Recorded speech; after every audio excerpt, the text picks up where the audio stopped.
Pag-usapan natin yung Plaridel versus MSI. Kaso magpo-focus lang ako dun sa political context nito. Credits kay Plaridel kasi ang ginawa niya, yung kanyang mga rounds, inisprinklean niya ng mga banat sa administration. Like ito. Ay bags, may matatanggap namang maleta! Meron po kasing accusation sa Pangulong Bongbong Marcos at kay Martin Romualdez at iba pa nilang kaalyado na tumatanggap daw ng maleta.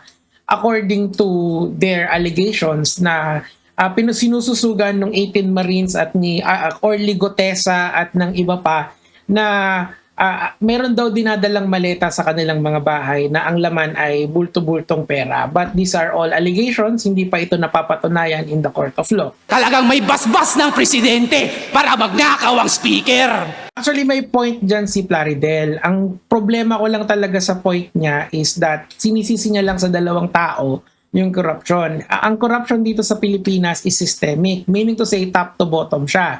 Kaya nakita nyo, ang ombudsman, ang kinakasuhan, hindi lang big fish, kasama yung small fish.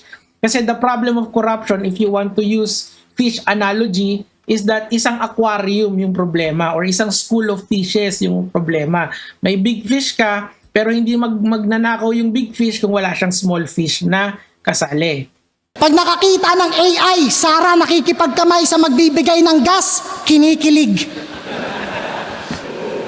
May dumating lang na oil tanker, pangalan Sara Sky, may post agad to. Para kang sintupre. Kahit Brunei, di kayo bibigyan ng gas kasi hari nyo si Roque.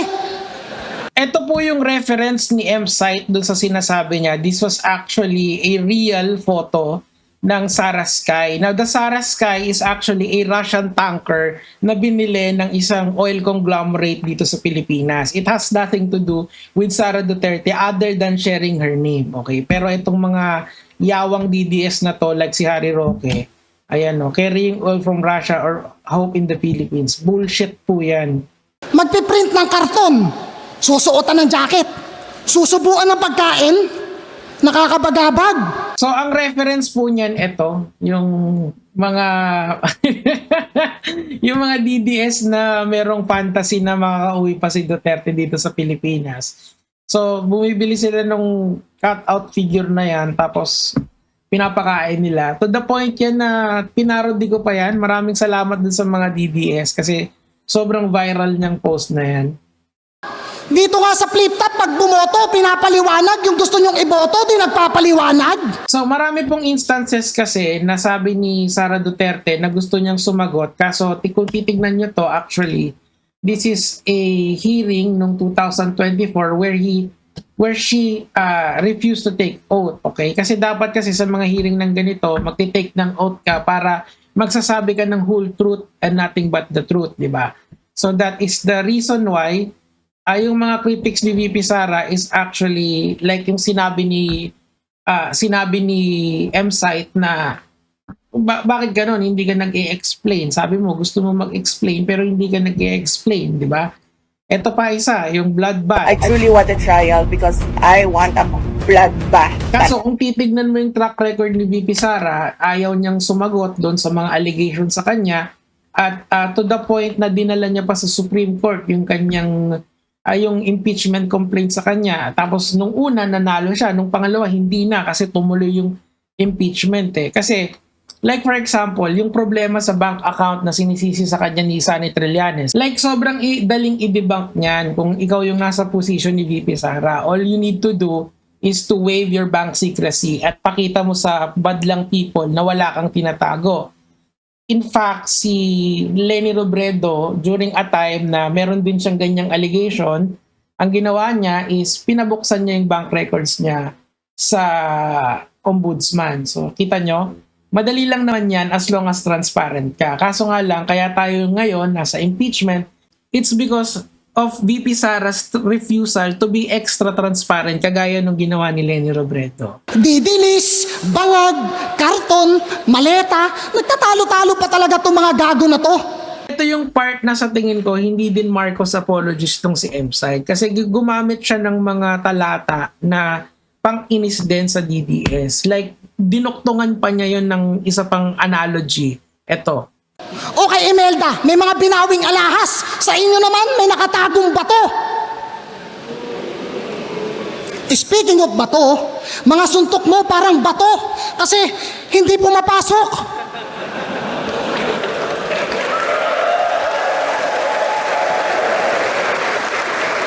So, try niyo pong i-google yung salitang email deepfake. Actually, that is a real English word. Ang ibig pong sabihin niyan ay ostentaneously extravagant, sometimes to the point of vulgarity. Yung origin word niyan galing kay Imelda Marcos. Kasi even the Marcoses has their own fair share of corruption allegation. Kaso nga lang talaga, wala namang napatunayan since si Imelda Marcos ay nasa laya pa.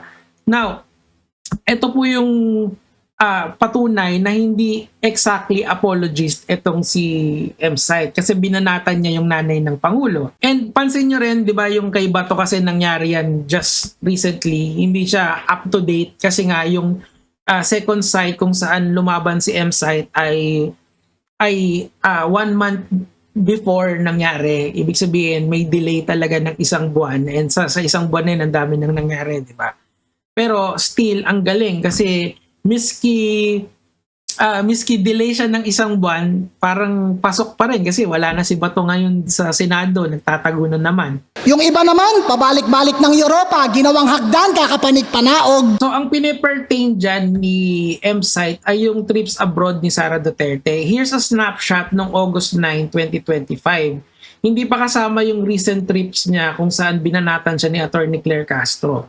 So, ang point lang nito kasi, si Sara Duterte, in the history of this country, ang mahilig mag-abroad, di ba? Sana pinangalanan ni M-Site para mas maganda eh. Pero siguro, kaya nandito yung mga review na to para malaman nyo yung pulidong paglatag natin ng facts. Kasi totoo naman yun. Yang si Sara Duterte, hindi lang yan sa Europe pumupunta, sa iba't ibang parts ng bansa para saan, di ba? Sabi niya personal trip, pero in my opinion, ang ginagawa niya dyan is nagko-consolidate siya ng base kasi nga malakas ang OFW eh, kailangan niyang i-consolidate yun para iboto siya pagdating ng 2028. Pero alam mo yun, parang medyo nakakagiri yun in my point eh. Pero kung DDS ka, syempre, strategy yun. Syempre, chess master yan.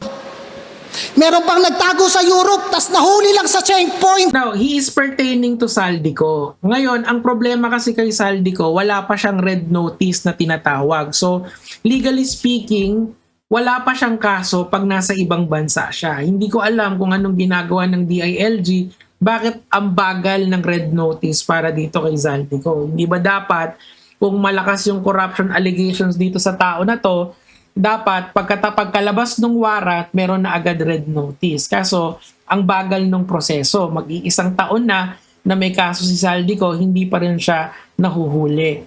What he has right now are allegations. Allegations na according to him himself, hindi niya inaamin na wala siyang ninakaw. Kumbaga parang nag-facilitate lang siya ng nakawan at sabi niya, ang nagnakaw daw ay si BBM at saka si Martin Romualdez at yung iba pang kaalyado nila BBM, di ba? So parang pinahid niya lahat dito at siya ay absuelto. Kaso kung talagang wala kang kasalanan, bakit hindi ka umuwi, di ba? At nagtatago ka. Sabi nga nila sa batas, flight is an indication of guilt. Tang-inang yan! O sige, tama na yung ibang bansa. Pag-usapan naman natin yung sa mga Pinas lang. Para sa mga maagang nabawian ng buhay at sa pagpatak ng mga luha. Para sa kanya, masagana ang pamumuno sa dami pa namang naging pataba sa lupa. May mga batang inosenteng nadamay, teacher ka! May nawalan ng anak, kapatid at pamangkin. Loyalty mo wala sa bayan, putang ina mo si Plaridel ka pa man din. Ito po yung Amnesty International Group, okay?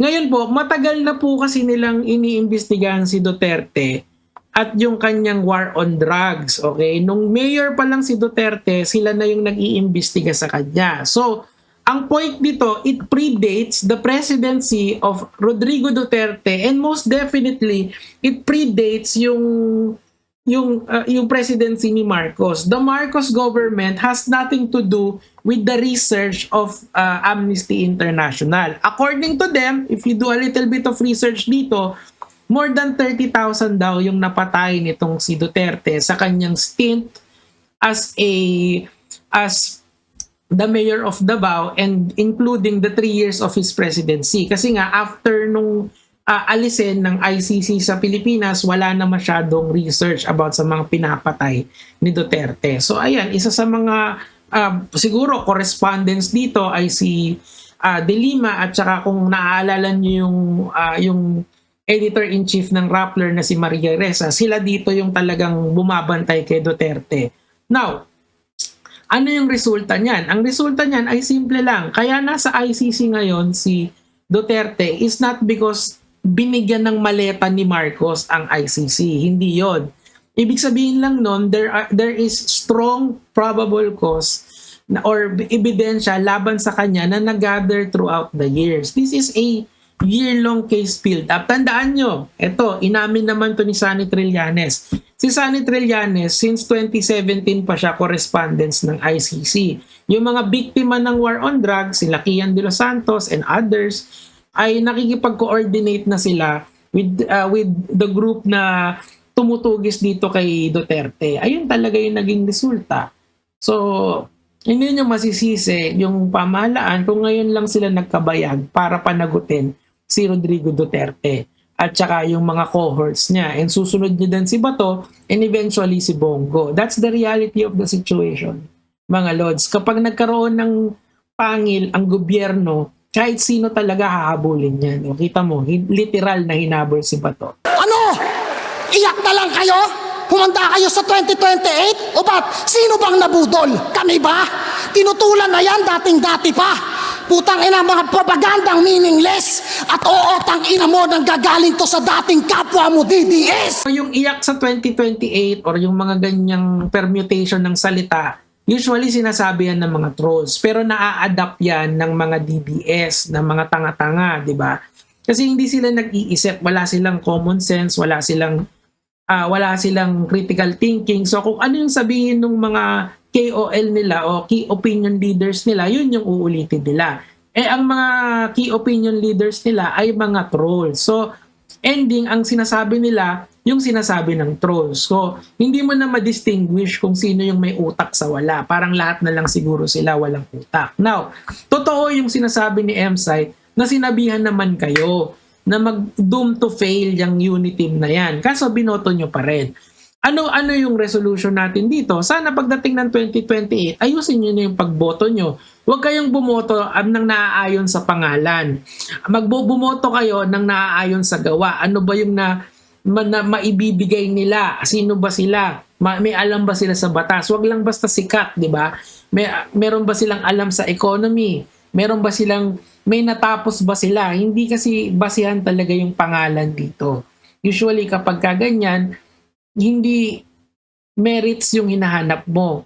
Apelido yung hinahanap mo. Brand name yung hinahanap mo. Sana wag na tayong umulit sa ganon. Kasi nga nakita natin yung resulta. Bangayan sa politika, tapos araw-araw na ayan, batuhan ng propaganda. Buti na lang si M-Site nagising na. Ang daliri yung kapalaran mo. Sabay, bang-bang sa magkabilang tuhod habang sa sahig nakatukod ang mga kabao. Parang idolo mo, sisiguraduhin kong hindi ka na makakatakbo. Wala akong pake kahit maraming saksi o sa harapan pa ng lente. Ikaw naman na magmakaawa. Tama na po, tama na po. Tangina mo, may basbasto ng presidente. Bang! So ito, may resibo tayo galing ng Newswatch Plus Philippines. Siguro, nung September 28, 2018, nakatanggap sila ng maleta kaya pinost nila to, di ba?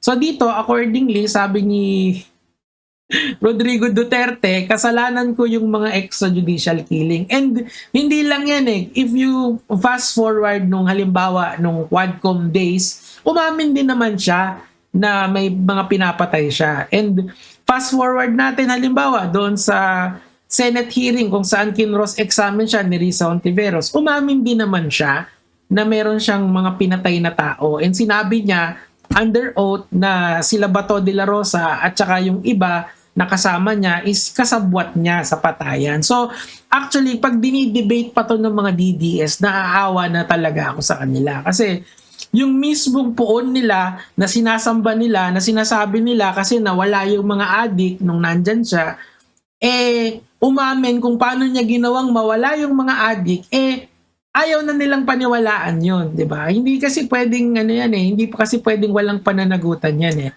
Ito yung realidad ng sitwasyon kung DDS ka. Sana maintindihan mo na yung addict may karapatan din yan, kagaya mo.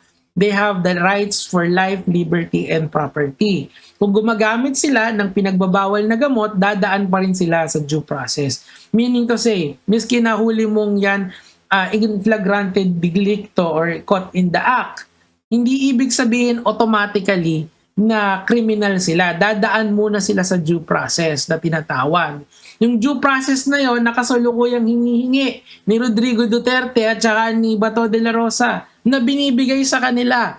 That is inequity at its finest. Kasi yung mga addict na pinatay nila, di naman nabigyan ng due process yan O example natin, si Kian, di ba? Sinasabi nila, runner daw. Bakit? Napatunayan mo ba sa korte? Kailan pa naging hukuman ang social media of anything? Wala, di ba? So ang masakit dito, yan yung ginawa niya, pinananagutan niya, dinidepensahan pa rin siya ng mga utu-utong DDS. And siguro eto na yung final word of review natin kung gaano ka jaded ang mga DDS, and si Plaridel yung mag-i-end. Maka Duterte daw ako. Adik kasi yung lola mo. Idol mo Trillanes. Yun siguro yung pinaka-support na rebuttal na narinig ko. Hindi mo binit yung allegations, pinatunayan mo lang na tama si M-Site sa mga banat niya sa'yo. Time.